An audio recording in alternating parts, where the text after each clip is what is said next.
said that there's a step-by-step recipe for self-love. 1 tablespoon of positivity, 1 teaspoon of journaling, 1 gram of affirmations. No. We need to stop that.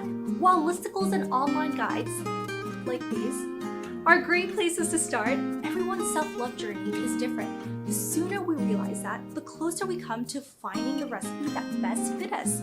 And of course, the sooner we stop wallowing in self-pity because Oprah's self-love routine didn't work for us.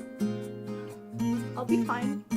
So I'm here to hopefully help you begin or continue your journey to self-love. A little refresher, self-love is having the utmost appreciation for yourself.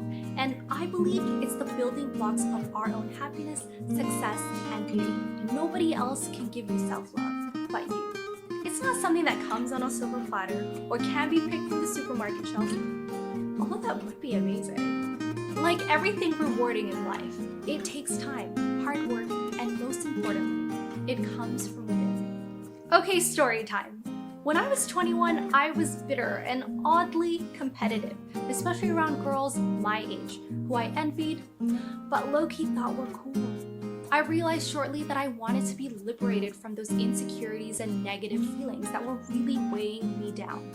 At the end of the day, I just wanted to be comfortable in my own skin and have the ability to be happy for others. So I started a little journal to boost my self-esteem. It was titled Today to symbolize how I wanted to be today. And I would dedicate hours endlessly jotting down things I love about myself. I would write anything and everything. I love that I got my good grades up. I love that I have tan skin. I love how I can make any situation awkward. So for 6 months, anytime I would feel those insecurities creeping, I'd revisit and add on to that list until the day I did not need it anymore. These small repeated actions add up and really helped me understand who I am. And that's a big step in accepting and eventually loving yourself. People assume because you're always with yourself and your thoughts that you don't need to get to know you and what's inside. But it really is important to reflect enough so that you yourself become aware of who you are and what you're made of. Your self-love recipe will likely be different, and unlike many, there will be a lot of hurdles. But you owe it to yourself to not give up.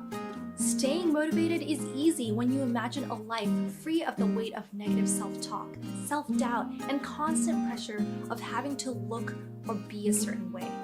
Remember, self-love is not a luxury, but a need. I'm Natalie Hussein, here to remind you that you are you, I am me, and let's just embrace our quirks so that we can one day rise up to be the inspiration we always looked for in others.